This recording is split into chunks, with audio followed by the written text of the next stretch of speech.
I'm Mary Gallagher. I'm the director of the Lieberthal-Rogel Center for Chinese Studies. I'm so happy to be here for this conference, and also I'll be speaking tomorrow on a panel. I'll talk more tomorrow about the center and some of the things that we've been doing at Michigan in Chinese Studies since 1961 when we were founded. I'm really happy to introduce our speaker, Stapleton Roy, who was here last, I think in 2014, to name the center when it was endowed by Rich Rogel and was named Lieberthal-Rogel Center for Chinese Studies. He probably doesn't need any introduction since some of you remember him from when he was 13 years old, at least.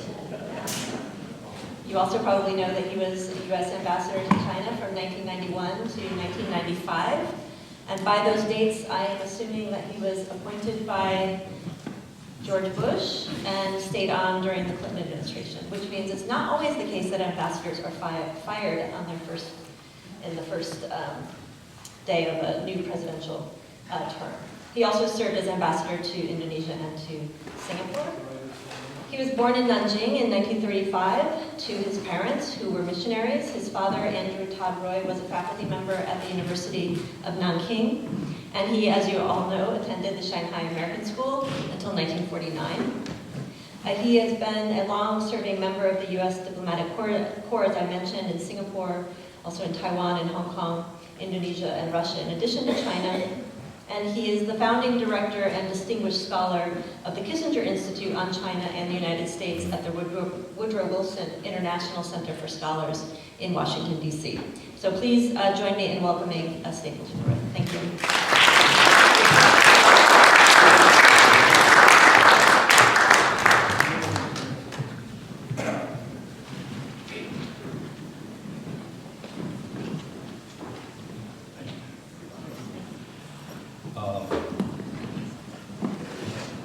I've been faded into the dreaded after-lunch slot. And since our bodies are genetically programmed to sleep after lunch, please feel free to indulge your biological impulses. And I myself, if I pause in my remarks, could fall victim to the same phenomenon. I want to begin by repeating what others have said, which is to express a real debt of gratitude to the University of Maryland and to Joseph Ho and Park Castle for organizing this symposium in cooperation with the Shanghai American School Association. I think it's really important that we're doing this here at an academic institution, because I'm going to touch on this a bit in my remarks. China poses two of the most interesting intellectual questions in the world. What is the relationship between economic development and political change? China is a textbook case in this respect. In East Asia, without exception, every authoritarian government that has been able to sustain rapid economic growth for 40 years has given way to a representative form of governance. It happened in South Korea, it happened in Taiwan, it happened in Singapore, in Indonesia while I was there. Thailand illustrates that if the democratic system doesn't function well, you can have a move to representative government and then a move away from it, which is what's the case at present. So that's one of the big issues of China. If you, and I'm going to touch on this, if you track China's rapid economic rise, it really began after the 14th Party Congress in 1992, when they resumed the reform and openness policies that had been put on hold after the Kennan events in 1989. So that China is only about 25 years along in this rapid economic growth process. But we already see in China the growing pressures to open up the political system, and the political system isn't prepared to open up. And I'll touch on this again in my remarks. So this economic change and political change is a big intellectual problem. The second one is this question of the Thucydides trap. China's the rising power, we're the established power. Graham Allison is about to publish his book on the Thucydides trap, in which he looks at 16 cases in history, and in 12 of the 16 cases, the rising power gets into conflict with the established power. And this is called the Thucydides trap, because the war between Sparta and Athens, according to Thucydides, was caused by the fear and envy inspired in Sparta, which was the established power, when Athens rose and challenged its position. And if you live in Washington and watch the way American leaders are reacting to China's rise, you can understand that process. And the question is whether we are smart enough as a country and whether China's leaders are smart enough to understand that process and to try to avoid it. Because war between our two countries would be unthinkably negative. I mention these big issues because all of us who went to the Shanghai American School have an unbreakable connection to China that causes us to think about what happens to China. And we can think about it on a kind of personal level in terms of our personal experiences, or we can think about it on an intellectual level in terms of what this means in terms of world change, and whether the United States and China are going to be forces for good in the world, or are going to end up engaging in the same type of behavior that afflicted China during the period when we were there. Those of us who were fortunate enough to attend the Shanghai American School in the pre-49 period were witnesses to a particularly difficult period in China's modern history. But in a sense, we are the lucky generation, because we were the first generation to be able to personally experience China at a low point, when it was an impoverished country, unstable, a victim of foreign aggression. And yet we have lived long enough to see China rising from the ashes at an unbelievable pace and becoming a major world power, and in fact, the #1 strategic competitor to the United States. It's replaced the Soviet Union in that role. So we've seen China at the low point, and we've seen China as a strong, emerging superpower in the world. And no one else, our parents, for example, saw the negative side, but didn't have a chance to really see the upside. And more recent people don't understand how bad China was in terms of its conditions of life in the period when we were going to the Shanghai American School. So the question is whether that perspective is relevant at all. And that's what we're exploring here at the University of Michigan. In my case, I was born in Nanjing, but curiously have no recollections of that period. But my earliest memories of China were when I was 3 years old and our family was returning from 2 years of furlough in the United States in 1938, where we were going to rejoin my father's university, which when the Japanese occupied Nanjing had pulled back to Chengdu. Our ship stopped in Shanghai, and my father took the train up to Nanjing because we'd stored all our goods there, not expecting the war was going to break out. And the house had been completely looted, so we didn't have any of the goods that we'd left behind. And we had to go on to Hanoi, and then by train up to Kunming, and then from there on to Chengdu. And it was, for 7 years, we lived in Chengdu, from 38 to 1945. During most of that period, we shared a tiny little duplex with the other half of which was occupied by a middle-level Chengdu government official. And that family had kids about my age, and that's why I grew up speaking Sichuanese, because they became my playmates. And we would run around, and interesting interactions. I learned some of the filthiest expressions in Chinese from the Shushan boys, who used this as their everyday language. And it wasn't until 20 years later when I went to language school that I learned what these things meant. So fortunately, I didn't use them in my daily speech. The house we lived in had no plumbing. Large oaken wooden buckets served the purpose. Our water came from well water and a cistern in the backyard. The vicinity was decidedly rural. From behind our house, it was cultivated land off there. And we lived right on the outskirts of the walled city of Chengdu at that time, right across the river. There was no bridge where the Xinjiang Hotel is now located. It's now a major street that cuts through. It didn't exist. We had to go down to the next bridge down and go in. There were no paved roads in Chengdu. Chengdu was a sleepy provincial capital. The hustle and bustle was all in Chongqing, where the national government had moved during the war.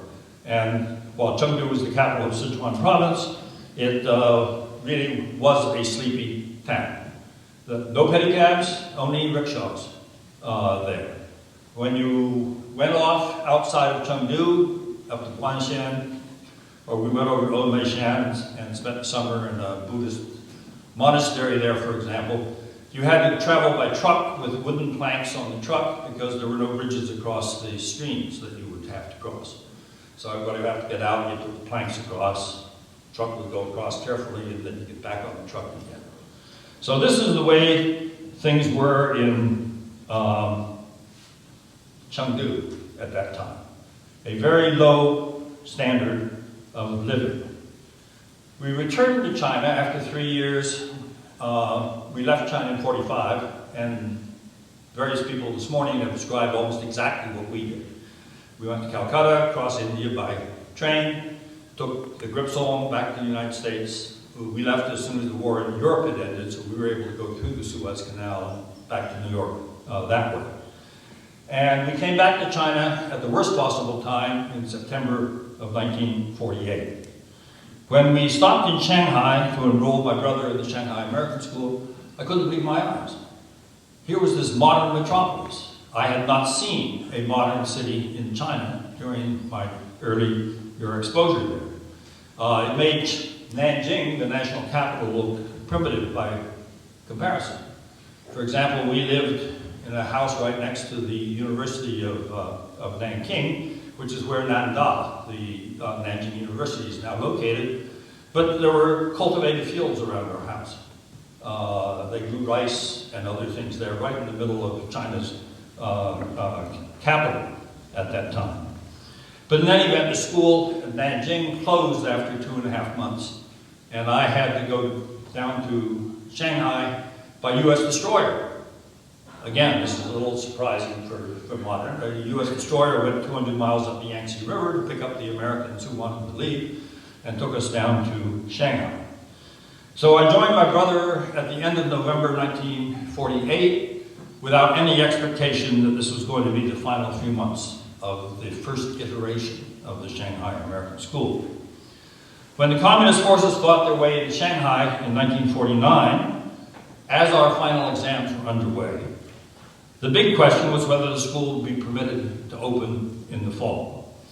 And I can't avoid commenting, because most American high school students don't experience this sort of thing. I literally left one of my exams and was crossing to the boys' dorm and looked up and there was a strafing aircraft. And I noticed it was diving at a steep angle and I saw these flashes of light coming from the wings, but it was all quiet.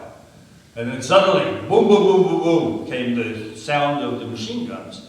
And they were strafing targets who were literally just a few blocks from the Shanghai American School.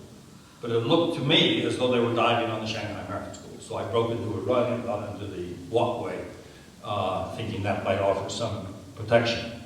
Again, it's unusual that life goes on almost as though it's normal, even though the Battle of Shanghai was going on. And at night, we would patrol the grounds of the Shanghai American School armed with baseball bats in case deserting soldiers tried to cross over into the Shanghai American School compound.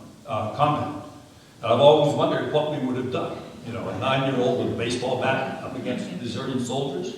Fortunately, it didn't happen, but that was the way life was in Shanghai in those days. The student body by that time was down to a few dozen students.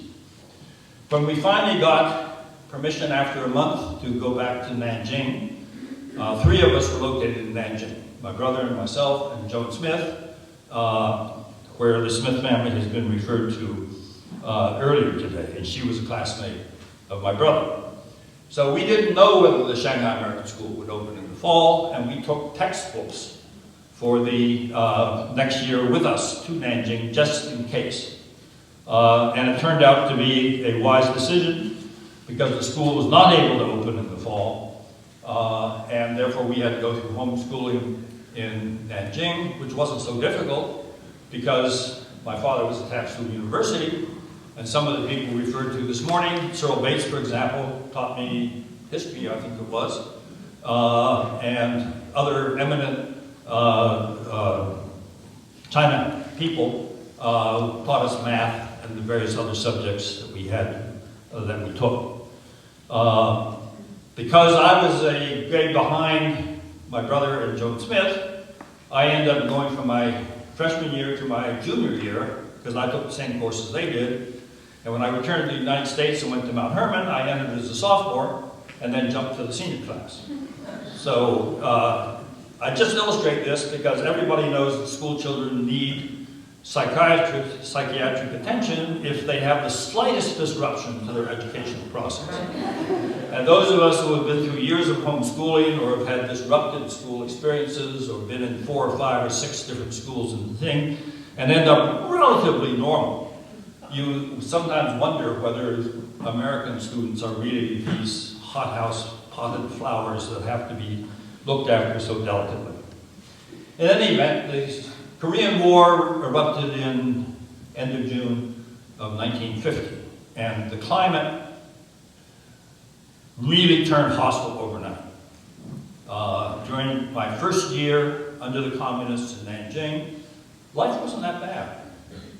My father was not subjected to any mistreatment. There were still some other missionary professors who functioned normally. But when the one interesting event was that in the philosophy department, none of the professors dared teach Marxism because they weren't sure how the communists would evaluate their teaching of the course. My father had his PhD in philosophy, and so he taught Marxism for the fall term in 1949 in the University of Nanjing, and he says it was the most objective course on Marxism ever taught in a communist country. And I think that's probably true, because my father was not a Marxist. In any event, Joan Smith, my brother, and I left China in July of 1950 and took the train to Nanjing. We were traveling unaccompanied, which was the missionary process. They assumed as soon as you reached 8 or 10 years old, you could function on your own. So we were in Shanghai for half a day waiting for our train to Guangzhou, and we took a pedicab out to the Shanghai American School. And that was my last view of the school. It had already been taken over by a Chinese government organization, which did not welcome foreigners, even kids, and so we only saw the school from the outside. My next visit to China was in in April of 1976, near 25 years later. Joe and I had died in January. Deng Xiaoping had been purged for the 3rd time, and the Gang of Four was riding high. And I was the State Department escort for a congressional delegation, and we met with Vice Premier Zhang Chunqiao, who was one of the Gang of Four. One of the worst interviews I've been in China. This guy was totally ideological. If the Gang of Four had stayed in power in China, we would not have been able to normalize our relations with people with his particular mindset. So, just 2 weeks before we got there in April, there had been demonstrations in Tiananmen Square because people were upset that Zhou Enlai's death had been sort of swept under the rug in China, and people thought that he deserved more commemoration. So there had been these demonstrations, and Zhang Jintao, pointed to the square. He said, "Go out there, find any demonstrators. Everything is peaceful and quiet in China." And of course, 6 months later, he was purged along with the Gang of Four and gone, and Deng Xiaoping was rehabilitated. For me, in those days, 76, I went back. I was assigned to our liaison office in 78. We established diplomatic relations in 79. Shanghai was the same Shanghai as that I left in 1949. No significant physical difference in the city. Even when I came back in 91 as ambassador, Shanghai still looked much the same. They had built a bridge across, they had some tunnels underneath the river to Pudong, but even in '95 when I left, the tall skyline of Shanghai that you see nowadays in Pudong was only about a third of the way under construction. So Shanghai really remained for a long time, much as it had been during our experiences at the Shanghai American School. Shanghai today is the world's largest city, population of over 25 billion. In population terms, it ranks ahead of the population of Taiwan, of Australia, of Sri Lanka, and of Romania. In fact, there are only about 50 countries in the world that have a larger population than the city of Shanghai. The emergence of this new China is unimaginable in terms of the impressions that I took away from China when I left in 1950. And I've just been reviewing the manuscript of a new book, which is, frankly, a very fascinating book. It's looking at the impact of George Kennan on U.S. Far Eastern policy. George Kennan headed our policy planning division in the State Department after World War II. He worked closely with Secretary of State Marshall and subsequently with Dean Acheson. And what's interesting about the book is it is dealing with a region of the world where George Kennan was not a specialist. Whereas much of the writing about George Kennan has been about his impact on U.S.-Soviet relations. He was the creator of the containment policy. But this book is fascinating because it shows that he had a major impact on our handling of the China situation, on our attitude in Japan, and on the Korean War period. So it really is quite fascinating. But what is equally fascinating is some of the documents in this book are describing the State Department's assessment of the situation in China at the very time that my family was traveling back to China. And if they had been able to read the assessments, which was that this system was failing, it was falling apart, that China had no capability of developing a modern economy, et cetera, et cetera, et cetera, it's interesting reading because nowadays we have to realize that things really did change. And the assessment of what China was capable of in those days differs greatly from the China that Deng Xiaoping was able to put on the path of rapid economic development. But even more important, well, let me give you a sense of the trajectory of what's happened to China over the last 70-some years.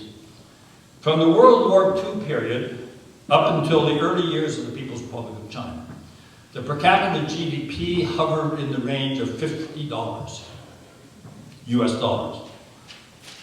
When I made my first trip back to China in 1976, this is 25 years later, per capita income had risen to $165. So that's about triple what it was 25 years earlier. By '79, which is when we established diplomatic relations, and right after the third plenum of the 11th Central Committee, which launched the reform and openness policies, it had already risen to $272. 12 years later, in 1991, when I returned to China as the American ambassador, it had increased to $359. When I left to go to Indonesia in 1995, it had shot up to $610, meaning that in that 4-year period, it had increased the size of the per capita GDP by almost triple the amount that had occurred in the first 25 years. China's per capita GDP last year was $8,126, which is over 13 times larger than it had been in 1995, and 156 times larger than per capita GDP in 1950. So, if you think about that, you see a slowly rising curve, and then it goes up a little sharper, and then all of a sudden, it takes off. And this is what makes China so relevant. But even more important than the size of its GDP is the fact that China's economy is globalized, meaning that it's integrated with the economies of the United States and Western Europe and other developed and developing nations into a global network of production, investment, and technology. and supply chains that demand ever deeper levels of cooperation to function smoothly. It's an enormous China's enormous source of manufactured products for American consumers, and it's a major market for key US products, from machinery to agriculture and to services. It holds massive amounts of American debt, and partly because of this, has an enormous interest in a strong and vibrant US economy. Now this is what, because I spent 9 years working on the Soviet Union, including 3.5 years in Moscow. This is a totally different situation.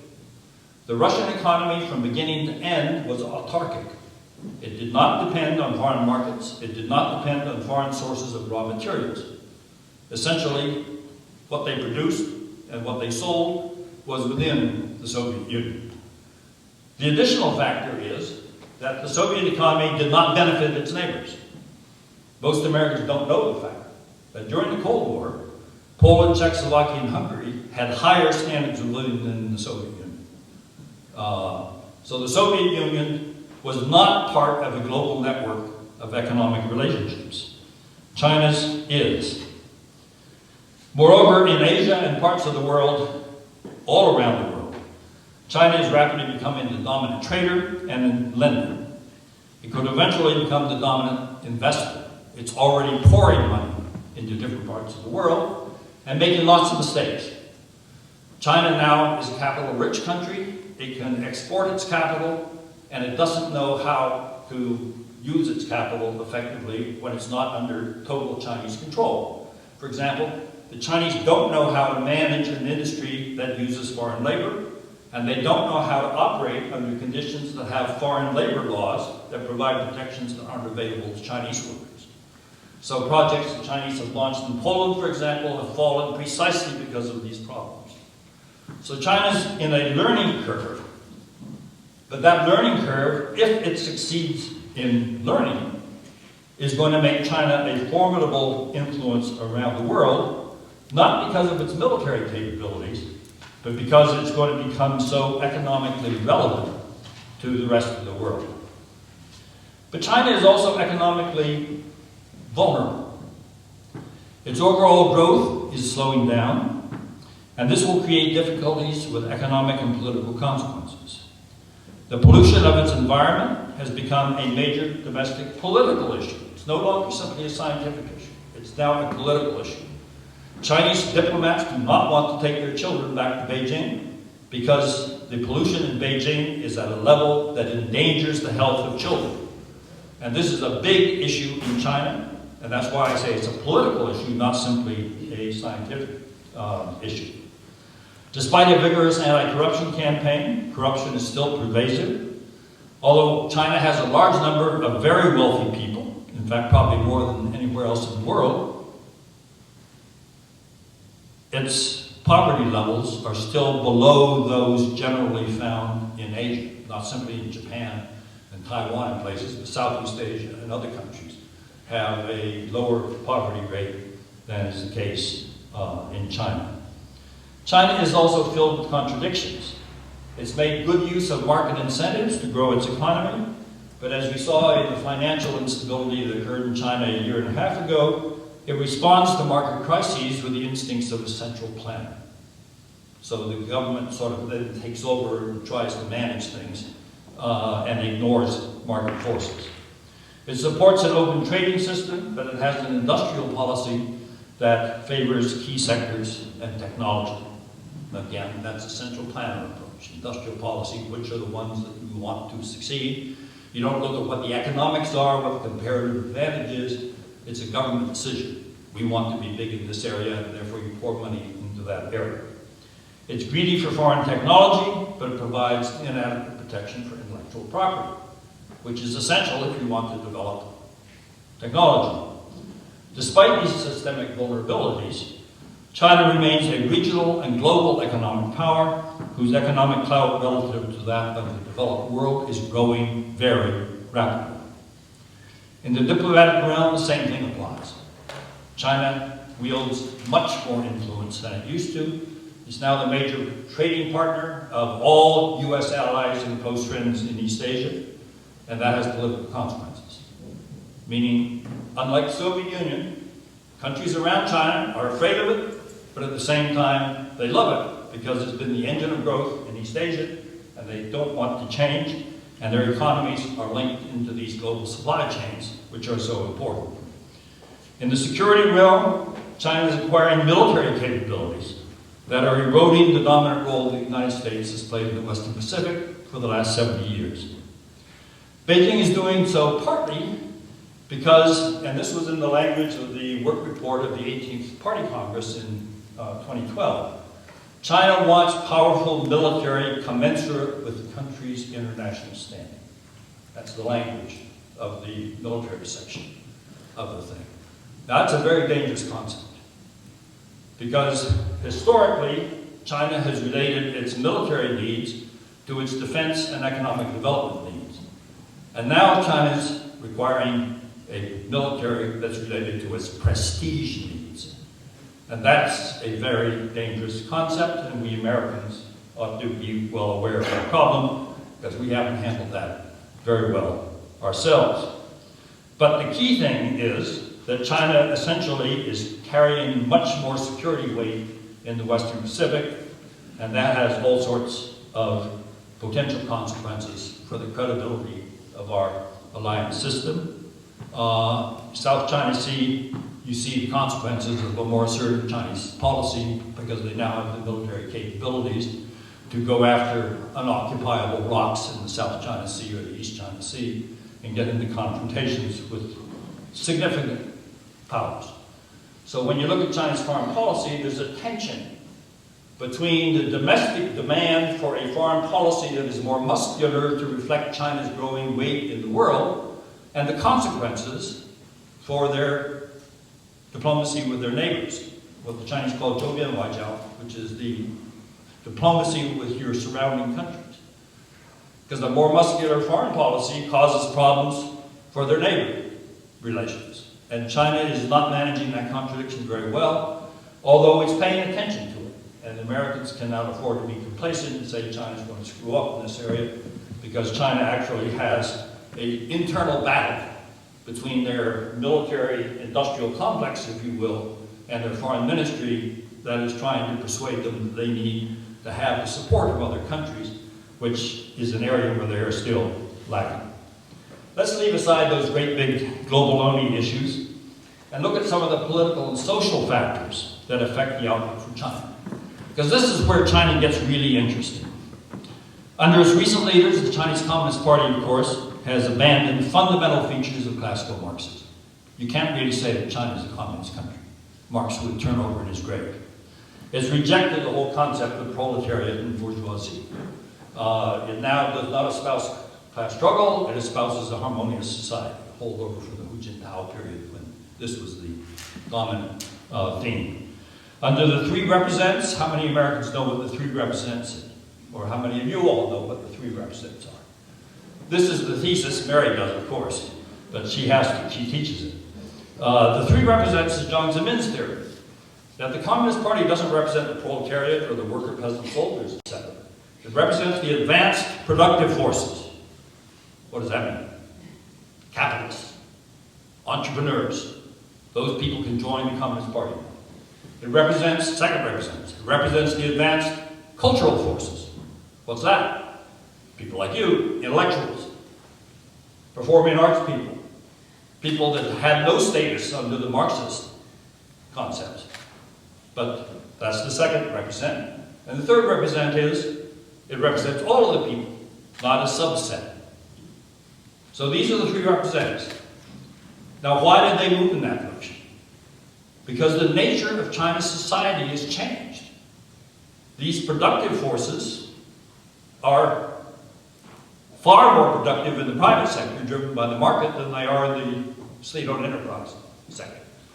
And intellectuals and creative artists are all over China. But the third one is the key one. What's the significance of claiming to represent all the people? You don't need alternative parties. See, because the Chinese Communist Party has changed, it can represent everybody. So everything should be hunky-dory with no alternative parties. But Throwing Marxism out the window is politically controversial. And so therefore what I've described in China is called socialism with Chinese characteristics. A very useful concept. But at the third plenum of the 18th Party Congress, it was decreed that market forces will be the fundamental factor determining prices and determining the allocation of resources. That's not Marxism. That's pure market capitalism. It's against this background that China's current top leader, President Xi Jinping, is struggling to manage a truly Herculean task. He wants to preserve the stability necessary for sustained economic growth in an authoritarian system that is remarkably open to the outside world and to outside influences. To a significant degree, Xi Jinping's task, is different from that of his predecessors, because the nature of China's society has radically changed from what it was 35, 40 years ago. In 1982, you didn't have any holders of university degrees on China's Politburo. Now, essentially, everybody on China's 25-member Politburo has either a university degree, an advanced university degree, meaning PhDs in economics or law or other areas, or has the rough equivalent. They might have been to the party school, which grants degrees, or they might have been to a military academy. You can't find another country in the world in which the ruling strata has gone through such a fundamental alteration from no college-educated people to college-educated people. It's a very important change. It reflects the sweeping changes in China's population, where there are far greater numbers of citizens with full high school or university educations. China has big middle classes now, and 100 million, plus or minus a few, Chinese travel outside the country every year. This is not the Soviet Union. The upper reaches of the political system, of the economic system, of the educational system, of the business world are larded with people who've studied in the West. United States, Europe, Australia, places like this. So in other words, embedded within the system are attitudes formed by, in many cases, extensive exposure to outside societies. In addition, rigidly enforced age limits cause top leaders to be forced to step down at the height of their powers. This is unheard of. Successors have to be at least 10 years younger to stay within the age limits, meaning you have a generational shift every time you have a change in the top leadership of the party. Well, one of the strengths of representative governments is that you have a way to change leaders. No authoritarian system, except for China, actually forces changes in the leadership because of enforcing age limits. So, even Lee Kuan Yew in Singapore, double first from Cambridge, probably the smartest leader in the world, he hung on in Singapore for 30 years. Typical authoritarian behavior. China doesn't do it that way now. Key question at the 19th Party Congress coming up, are they going to make exceptions to the age limits? Because there are two alternative pathways under this circumstance. The first is to try to hang on to authoritarianism by clamping down on dissent, making exceptions to the age limits, and by progressively restricting access to the outside world. That may be the course that China is forced to go if it wants to maintain traditional authoritarian rule in China. The other course would be to open up the political system and institute some sort of electoral process that can meet the needs of legitimization and produce a more representative form of governance. Now that's the route that South Korea, Taiwan, Indonesia, and Thailand for a while took. Xi Jinping at the moment seems to be trending to the first alternative. And frankly, it's not going to work. Let me explain why. First of all, the issue of scale becomes a consideration. It's far from clear that a country as populous and diverse as China can have stability under a representative form of governance. But it's equally unclear that it can have stability under a continuation of authoritarianism. I was at a small lunch with Deng Xiaoping in 1981 when he explained to former President Gerald Ford that China needed stability for economic development. It could only have economic development under conditions of stability. Only the Chinese Communist Party could deliver stability, and that was the justification for continued one-party rule of the Communist Party. Now, there's not a shred of Marxism in that. This is justification, a pragmatic, Dengist-style explanation for why you needed continuation of party rule. But in '89, we saw that you couldn't have stability under an authoritarian system headed by the Communist Party, given the fact that China was opening up and changing the nature of its society. So this is the contradiction that Xi Jinping is struggling with, and he's biting off some pretty big mouthfuls. The anti-corruption campaign is shaking up the party, the military, the government. Tens of thousands, indeed hundreds of thousands of officials have been punished, removed from their jobs, and this includes very senior level officials, and not just a handful. A former member of the Standing Committee of the Politburo has been purged. 2 former vice chairmen of the Central Military Commission have been purged in the military, and you have dozens of senior officials at the governor, vice governor, party secretary level around the provinces who have been purged on corruption charges. So, the economic reforms are threatening the position of the state-owned enterprises. But in fact, what's happened is the ambitious economic reforms laid out at the third plenum of the 18th Central Committee in 2013, 4 years ago, haven't been implemented.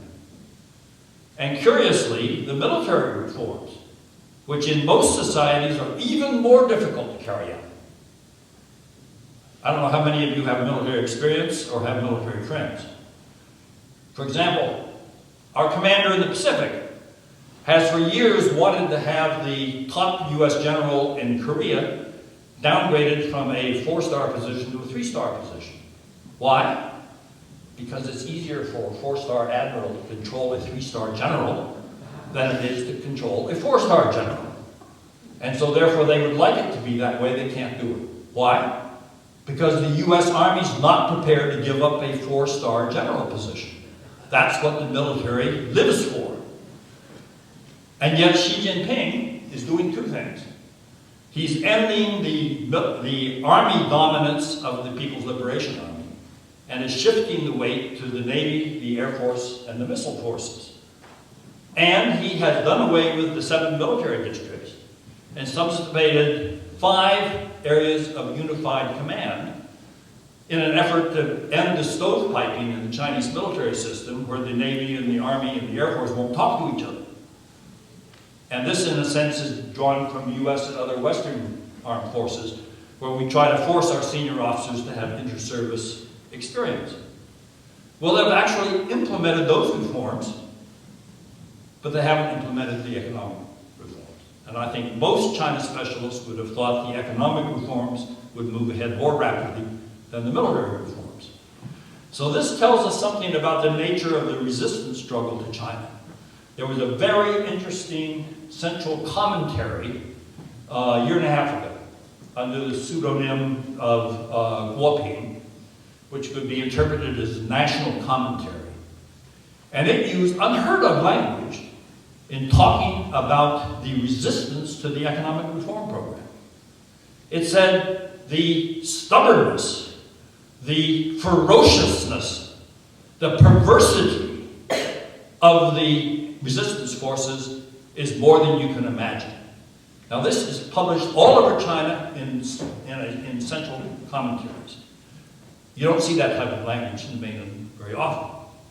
So I think we have to assume that Xi Jinping is encountering real pushback in terms of the economic reform program, and the pushback takes a dual form. There's a pushback based on ideology, where the state-owned enterprises, which are inefficient, especially as China moves out into the international economy, they represent, in the eyes of some ideologues, the only remaining socialist element in China's economic situation. And the other aspect is they represent a very powerful interest group. And therefore the party has difficulty breaking them up and letting them be privatized, which would make them more efficient. So in any event, Xi Jinping is struggling with some very big issues in China. Now Americans too frequently fall into a fundamental error, which is we forget that China is not the United States. You would think somehow that we would be smart enough to figure that out. But a leading American political scientist, John Mearsheimer, says China's goal is to dominate East Asia, just as the United States has dominated the Western Hemisphere. Now what kind of analysis is that? Western Hemisphere, we've been the dominant power for hundreds of years. We don't dominate it the way we did in the Monroe Doctrine days, because Mexico and Brazil now are countries that we can't dominate. But also, if you look around the world, some regions of the world, for geographic and historic reasons, have not been subject to domination by a single power. For example, Europe. Hundreds of years, no power has been successful in dominating all of Europe. Napoleon tried, failed. Hitler tried, failed. Stalin was deterred from trying, so it didn't occur. East Asia. Japan tried to dominate East Asia, failed. Catastrophic failure. China never dominated East Asia.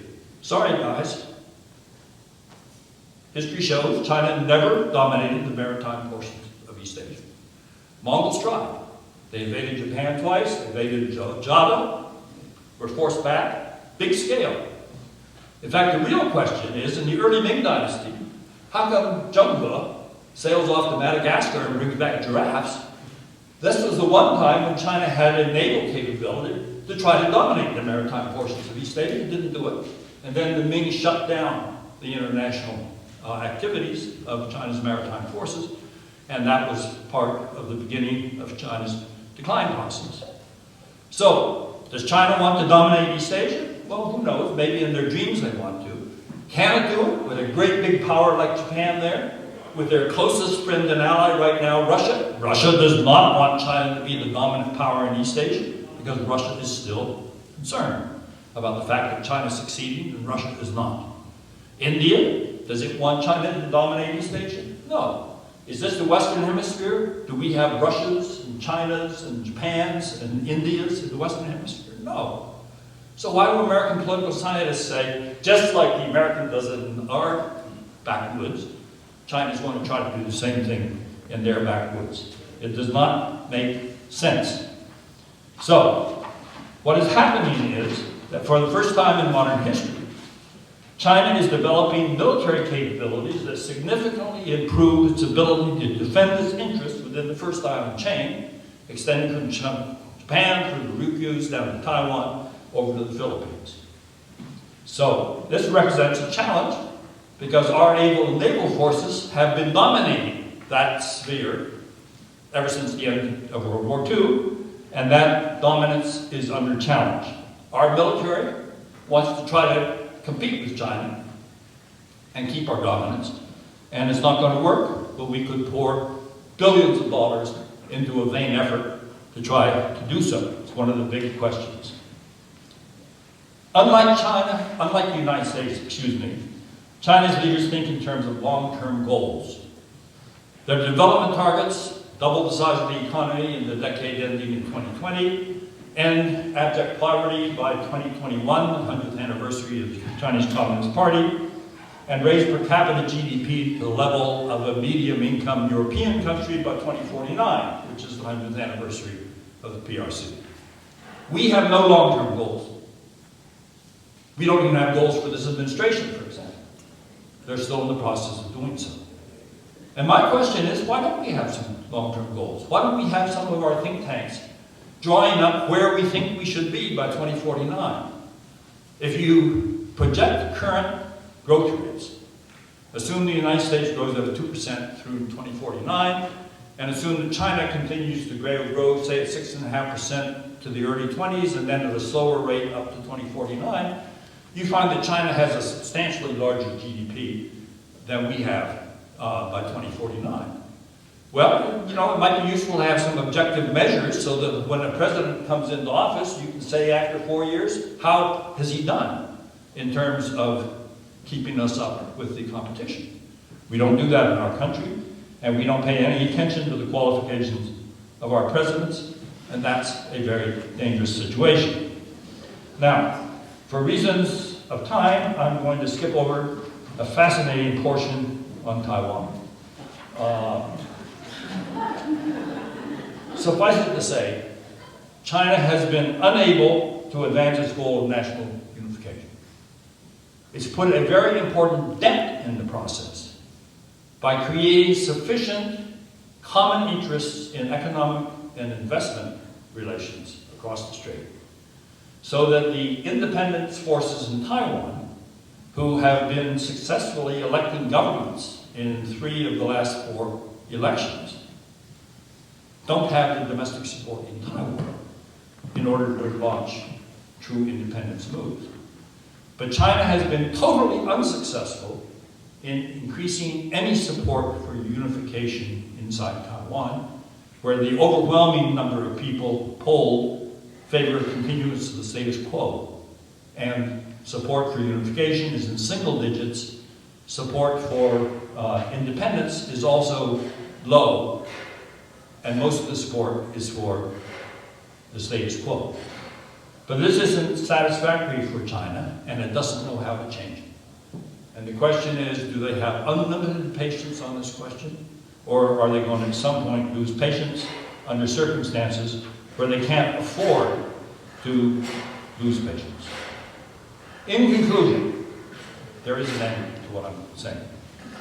I would stress the obvious point that there's no guarantee that China will succeed. I've been talking about China's successes. It's now mired in the middle-income trap. Are you all familiar with the middle-income trap? Mary, you can explain it to us in the question and answer period. It's you reach a certain level of development and you can't get further. And 90% of countries who are raising their economic development levels fall into the middle-income trap. They get to a certain level and they can't get beyond it. And China, at the moment, is in the trap, and we don't know whether it's going to successfully get out. If it doesn't carry out its economic reforms, it won't get out. That's one thing we can be sure of. It's facing a shrinking workforce.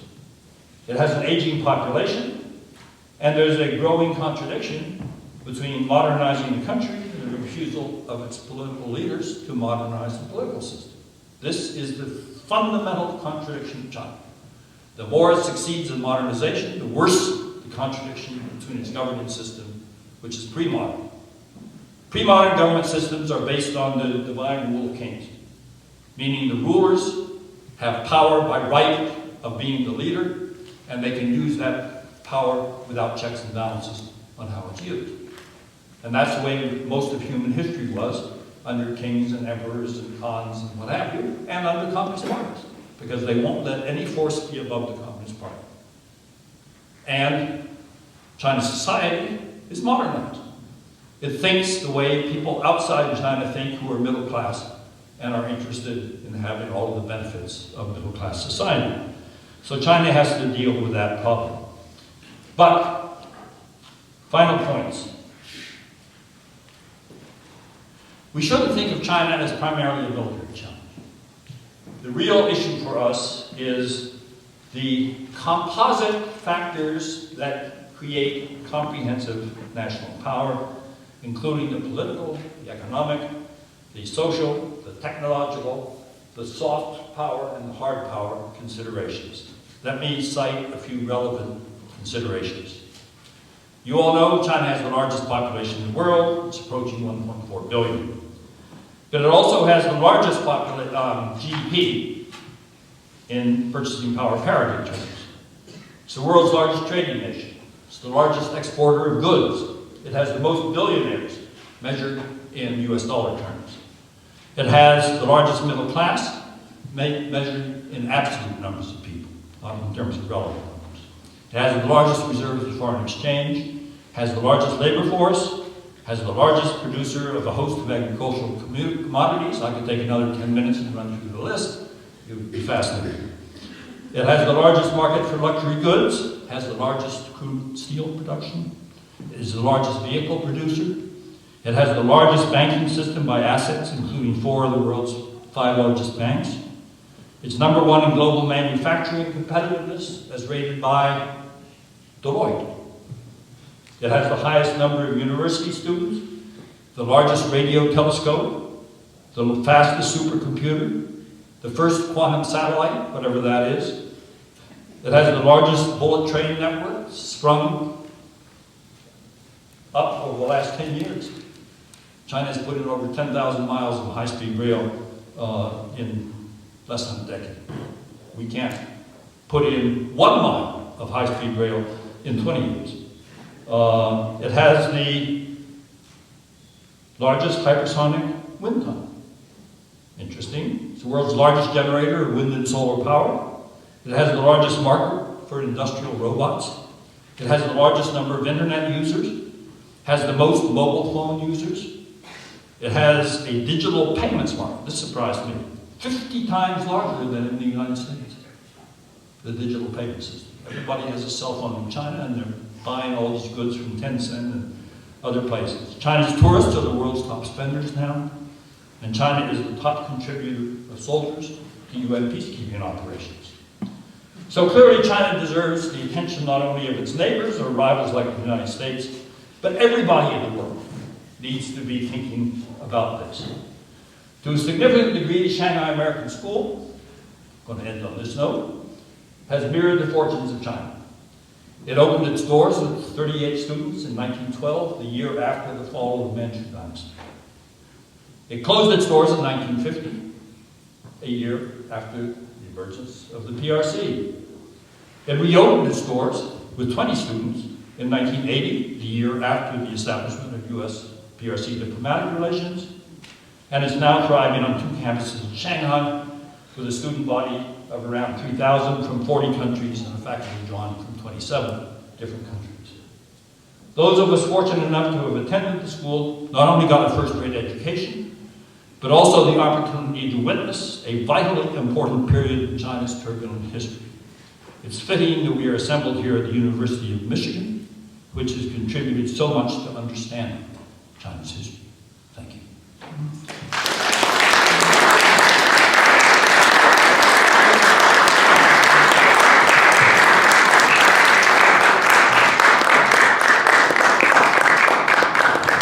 Thank you so much, Ambassador. That was an amazing speech. I have the middle income trap. I just have an example to give you a sense of the middle income trap. It's something I experienced last summer. I was in China doing research. I study labor issues in China and industrial development, and I was doing focus group interviews with migrant workers in Chengdu who had moved back from factories on the coast to be closer to their hometown. I was in a factory, a very large company that produces many things that we have, including my phone and my computer, so you might get a sense of where I was. And I was doing these interviews with these workers, and one of the Taiwanese managers of this company, which is a Taiwanese company, said, we want to show you our new automated line. And I said, okay, that sounds interesting. So I saw an automated line that produces 18,000 iPads a day, which is 3,000 more than the human line, and it had 8 workers in it. So the middle income trap for a country like China is particularly difficult because it's coming at this point in time of automation and technology, actually not only squeezing out state-owned enterprises, but also perhaps making its workforce obsolete at a time where China still is, this middle income place. So that's sort of the example that I can think of as the middle income trap that a country like China is facing. So I'm sure we have a lot of questions. I'm going to move off to the side, but I'll help sort of moderate the questions. And it would be great if when you ask your question, if you could speak pretty loudly so that we can maybe pick it up on the tape. Thank you. Yes? I have a simple question. It was a wonderful speech, and I want to study it some more. Are we going to get it in writing or electronically somehow? Well, I haven't carried out those very difficult negotiations with the University of Michigan yet. Chances are good. Yes. Could you comment on the role of China relative to developing countries? And we have worked in developing countries and have seen the impact very strong and unexpected, in an unexpected manner. Could everyone please introduce themselves before they ask the question? Yeah. Oh, my name is Dick Blakeney. I live in Seattle. I've lived in Hong Kong for 19 years, etc. China's having a big impact on the developing world. Partly because of its investment, partly because of the demand for raw materials. Partly because, unlike the developed world, in places like Africa, China is moving in with small and medium-sized business investors, setting up businesses in Africa. That's causing negative reactions because the Chinese companies tend to be so efficient that they drive out the comparable efforts by the developing society to develop those types of companies. So that China has a pattern of its investment is welcomed, and then, first of all, China tends to use their own labor systems. And that creates anger because it's not contributing to employment opportunities. But China doesn't know how to manage non-Chinese labor forces. And so that's a contradiction on China's part. But China's in every part of the world, and unlike the Soviet Union, its influence is growing because of its economic role, not because of its security role. Sooner or later, China's going to get into exporting arms, and that's going to upset us. But that's a big business, and already we're in competition with the Europeans and the Russians and other countries that are, India is beginning to export arms, so that will be a problem. But in general, China presumes to speak for the developed world, but increasingly the developed world does not see China as an adequate representative of their interests.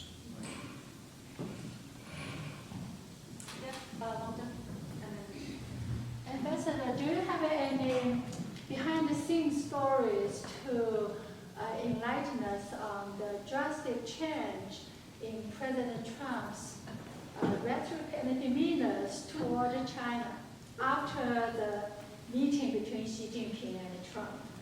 Besides the North Korea's deal, any other behind-the-scenes dealings that made this change? I don't have any special insights. I have not met Mr. Trump. He has not asked me for my advice. But like the rest of you, I have been observing his behavior.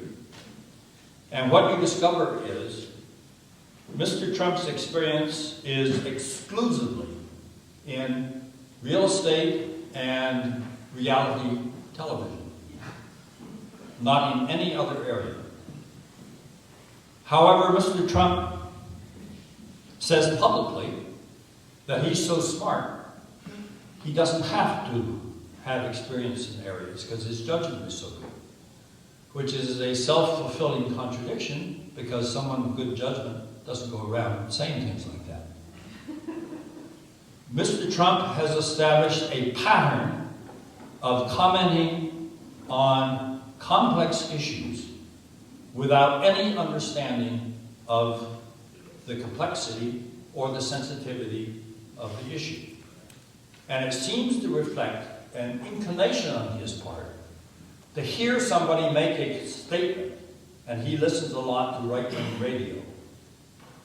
And there's a pattern in which someone will make a claim on right-wing radio, and Trump will then tweet that claim, and then somebody confronts him with the facts, and as happened with Xi Jinping, he discovers gosh, I thought the North Korean issue was simple, but it turns out it's very complex, and Korea used to be part of China. I didn't know that before. Of course, no Korean will ever admit that. The argument is over Koguryo and things like this. So the president is not changing. He's continuing to comment on complex issues without doing his homework. And he's then influenced by people who get access to him and actually know something more about him. Now, among the people who have access to him are people like his daughter, Ivanka, and Jared Kushner. Well, in the Washington assessment, they are the relatively rational people around the president. The problem is, they don't know anything about international relations. They know something about international business, but they don't know anything about international relations. But other people around him are people like Steve Bannon, who is completely over the waterfront, and who had convinced the president that it would be good for Le Pen to win in France, because he had won in the United States and was going to sweep the establishment out of office and, get rid of this, drain the swamp, as he calls it.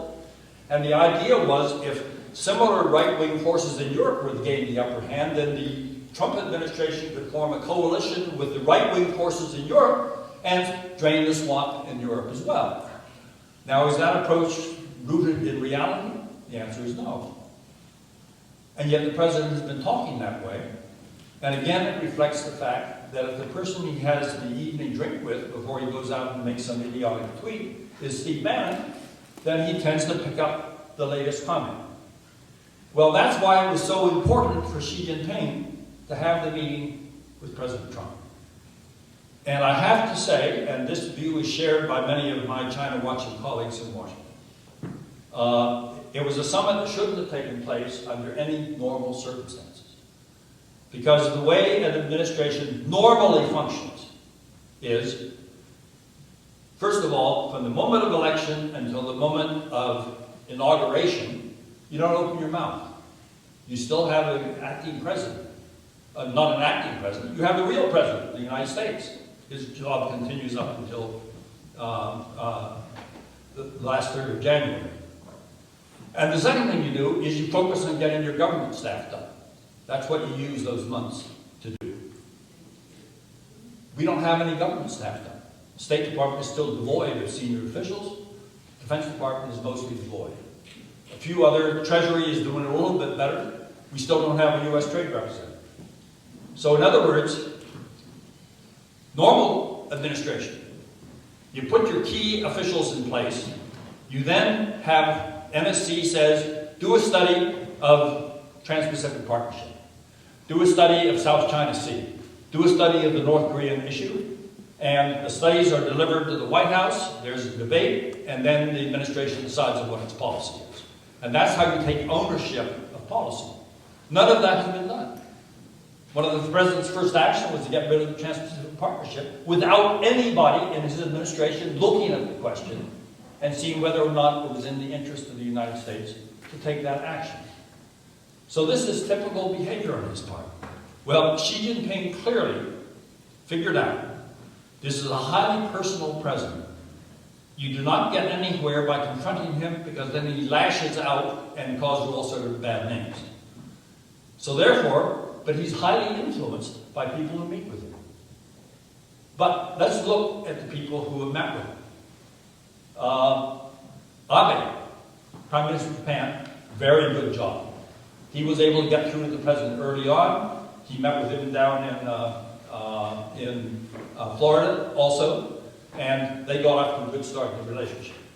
President of Mexico didn't go so well. Telephone call with the Prime Minister of Austria didn't go so well. Mrs. Merkel understands the president, but is not prepared to play the game of flattering him. So her meeting with the president is a little bit stiff. They don't hit it off too well.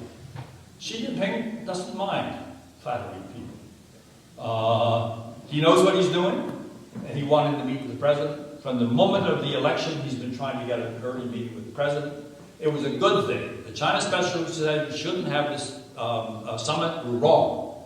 Because there were two things that needed to be done. You needed to try to see if you could get a positive relationship between the president, because that was one way of countering the stupid things he said about the US-China relationship during the transition period. For example, bargaining, he said, I understand the one China principle, but I see no reason why it can't be a bargaining chip with them on issues such as trade. Well, that means he didn't understand the one China principle. That's a principle China is not prepared to bargain on. And so it was a good thing that in his second phone call with President Xi, he said, well, at China's request, I'm prepared to honor our one China policy. And since then, see, we don't want a one China policy consisting of a phone call in which nobody knows what took place. That makes it similar to the 1992 consensus. And of course, nobody can put together a written form of the 1992 consensus, because it amounts to an agreement on two sides that they won't contradict what the other side says about it. And as long as they accept it as the basis for the one China policy, it's okay. That's not okay in terms of our one China policy. Our one China policy is set forth in our 3 communiques, and every time we have a new administration, the administration has to affirm to the Chinese side that we'll be guided by the one China policy as stated in the 3 communiques. Why? Because it's an unsigned document. It doesn't carry over from administration to administration. A lot of people think the 3 communiques are signed. They weren't signed, because China wouldn't sign anything with us before we had diplomatic relations, and the Shanghai Communique was the first joint statement. So it was important for the 2 presidents to get a personal relationship. And secondly, it was important for them to try to establish a framework for dealing with the trade and other issues that exist between the 2 countries, including North Korea, South China Sea, etc., etc. Well, that's exactly what they did. They did the 2 things that they should have done, and they didn't do what they shouldn't have done, which is try to reach substantive agreement on any of the issues that hadn't yet been studied by the administration, and therefore it was very dangerous if they had tried to come up with concrete agreements. What did they do? They created a 4-track version of the strategic and economic dialogue. You have a strategic and diplomatic dialogue, 1 track, economic finance, 2, international law enforcement and cybersecurity, number 3, and social people-to-people in number 4. And they set up a 100-day plan for addressing the trade issues between the 2 countries. That's exactly a good start. The president seems to have gained great respect for Xi Jinping from their meeting, because he learned all sorts of interesting things, such as China doesn't completely control North Korea. It actually doesn't like its behavior. They would like to get North Korea to give up its nuclear weapons. He learned all of these things from his conversation with Xi Jinping, because he won't read briefing papers. So the reason why we've gotten off to a different start is because the president didn't do anything really stupid before he had met with Xi Jinping, and having met with Xi Jinping, he's now more careful in what he will say about the US-China relationship. But to show why we can't be relaxed about this question, the question was, well, you took a congratulatory call from Taiwan, the president of Taiwan, before your inauguration as president. Are you prepared to have another telephone discussion with her now that you are president? And he said, well, I'd have to discuss that with Xi Jinping first. I'm sorry, you can't say that. He can't act as though we're going to get our marching orders from the mainland in terms of how we deal with Taiwan. So, again, he didn't do desperate damage there, but that's an indication of how no one in Washington sleeps well at night, thinking that this president is in charge of the most powerful country in the world. Sorry, I took more time to answer it, but I thought you deserved a good answer. At least a long one. Okay, I have to check my phone, but there's you had your hand up earlier, okay? And then you, and then I see everybody, so I will get everybody, but why don't you go first? But this sort of bridges off of the last 2 questions, that if you go all the way back to Sun Tzu's Art of War, how to win friends and influence people, you don't have to do it militarily. And you use the economics. You use things. I was down in Trinidad and Tobago lots of Chinese down there working on various projects. And I've heard or read things that the Chinese are buying up and investing in areas on both sides of the Panama Canal. Is there some sort of background plan that there is, just as we, the United States, sort of surrounded the Soviet Union with military bases? Is it not to Chinese betterment that they have economic interests all over that sort of move the United States into a little bit of a corner that they can bargain with? Yes, that's exactly what they're doing. Okay. He throws the TPP out the window. China goes to Davos and talks about how globalization is so important for the world. In other words, he takes on the U.S. mantle of leadership on globalization, which has been our policy under Democratic and Republican administrations for decades. And he brushes off the Regional Comprehensive Economic Partnership, which is the ASEAN program which China has sort of taken ownership of and is pushing forward as an alternative to TPP. Now, the unknown in this is Japan originally, kind of brushed TPP as dead because the United States had pulled out.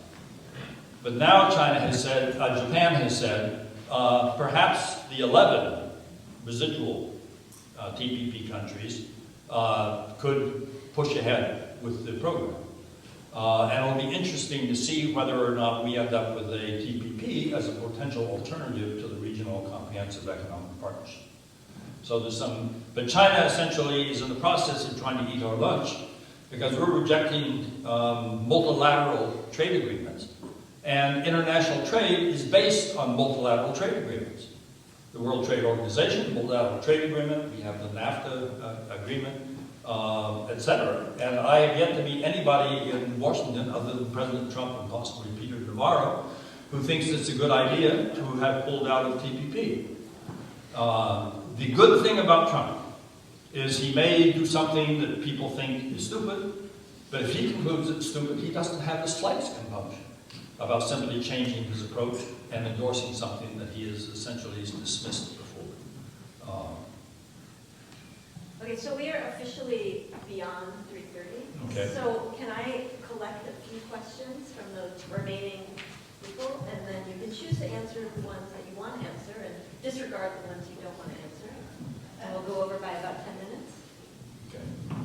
Why don't you just tell me to answer one sentence instead of... Exactly. You can just say, good question, next question. So, yes, you're right here, and then the gentleman in the back, and then Susie. I think that was... Okay. You summed up very well what you think President Trump may have learned from Xi Jinping. What do you think Xi Jinping learned from Trump, or about Trump?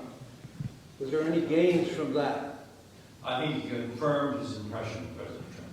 And that's He's good. very susceptible to the last person who meets with him and to people who know more about the subject than he does, if you approach him in the right way. And he did approach President Trump in the right way. So I think he now is more confident that he knows how to deal with President Trump. Is that to our advantage? Okay, or- I'm gonna just go to the next few questions. Or so. Don't know. Yeah. Hello, Ambassador. My name is Lachlan Angus. I'm a student here in Michigan. And I think you addressed our current geopolitical landscape and our current political situation very eloquently. I had a question about the role of internet in China. The vast majority of China has restricted access to the internet.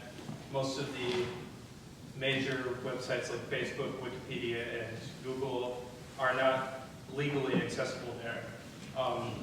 Chinese citizens would have to illegally access them through a private VPN or something of that sort.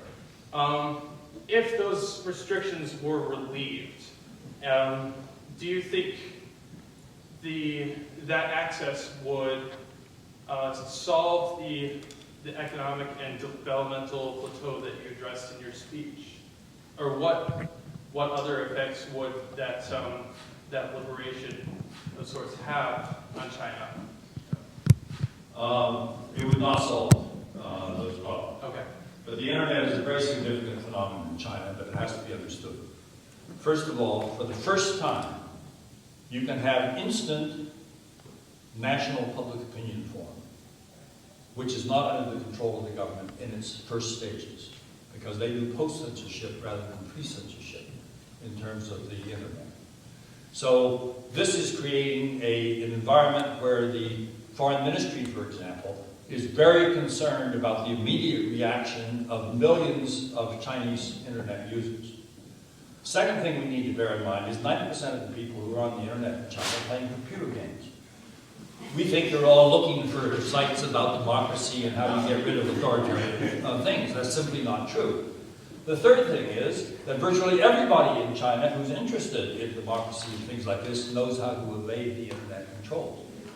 I've had Chinese students describe to me the techniques that they use in order to get access to information that is not easily disseminable within China. And fourthly, Chinese travel abroad a lot. And therefore they have access to all sorts of information that is not under the control of the Chinese government. So you have a very strange situation in China, which is not true of most authoritarian systems.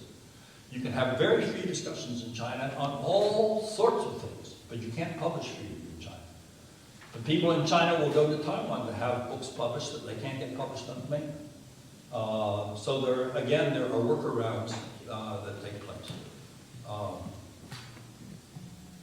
Last question. My name is Susie Salib, and I work with. My name is Susie Salib, and I work with Michigan's international alumni, including in China.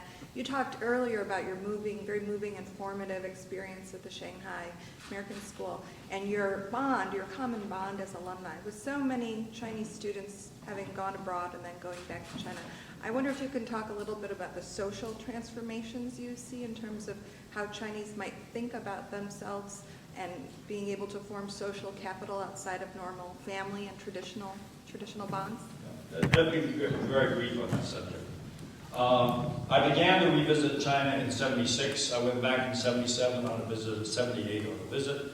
Each time, the domestic political was totally different.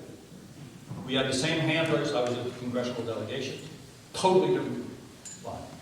The first trip, Deng Xiaoping was a DP Dao Dao Pai, an out-and-out capitalist road. The next year, it was the bad guys who had gagged before, and the third year, Deng Xiaoping was a good guy, and he was coming back. So that. I was in China. I was stationed in China in '78, and lived for 3 years. Went back in '91 for 4 years. The nature of thinking about and discussion of every issue is now informed by the fact that China has had extensive access to the outside world. And if you go to the third plenum work report of the 18th Central Committee and read the political areas, elements are creeping in there that have never been in any document in China before. They were talking about a vestigial version of checks and balances. How power had to be exercised in the sunlight. That's transparency is what we call it. Power had to be kept in a cage. That's checking and balancing power. They're applying it to the corruption, because what China has done is, from a lawless country, meaning there were no laws, they went to a country with laws, but no observation of the laws, because people with power didn't give a damn about what regulations said and what laws said. And what Xi Jinping is trying to do is to change a country with laws into a country in which people with power obey the laws. And that's what the fifth plenum was about, which was the rule by law. Rule of law is off the table in China. And at the moment, there's been no follow-through on these concepts about power needing to be checked and balanced. Now, why is this significant? Because all modern political systems, I call China's political system pre-modern. Modern political systems are based on the concept of power corrupting and needing to be checked and balanced, and on the concept that the just powers of government are derived from the consent of the government. Not a modern system anywhere in the world that doesn't have those concepts. China lacks that. And that's why I talk about this contradiction between a modernized country and a pre-modern form of political governance. And that contradiction is going to ultimately bring down the Communist Party if it doesn't learn how to adapt. And that's the struggle that's going on in China right now. People are misreading Xi Jinping. They think he may be a closet Maoist because look what he's doing. He's using Maoist. The irony of it is, Bo Xilai was purged as the party secretary of Chongqing because he used the campaign slogans of going after corruption, Da Hei, and revolutionary themes, Changhong, as his vocal forces. Well, Bo Xilai was purged by Xi Jinping and he's now in jail because he essentially tried to upset the succession arrangements that had been agreed on at the 70th Party Congress in 2007. But Xi Jinping is using those exact techniques in order to try to consolidate his power, because Bo Xilai was the only member of China's senior leadership who had developed a national following by his success in using these two concepts of fighting corruption and using revolutionary themes. And so Xi is using the techniques, but to think that he is a closet Maoist, given the content of the third plenum on economic reform, and given the fact that his father was purged by Chairman Mao in 1961 after being a vice premier for 3 years and sent off to be a factory manager in Hebei province for the next 16 years, and then reformed and brought back by Deng Xiaoping and became the leader who pushed through the experimental economic zones in the south that became the basis for China's rapid economic transformation. So he comes from a family where his father has impeccable revolutionary credentials, but was adaptable and bought into the new concepts of Deng Xiaoping about the way to transform China. So the idea that somehow he believes that the Maoist techniques are the right way to go, I think is wrong. But he does have the problem of how do you straddle this going contradiction between the nature of Chinese society and the nature of the political system, under conditions of relative openness. It's that last factor that is so different. Please join me in thanking Ambassador Roy.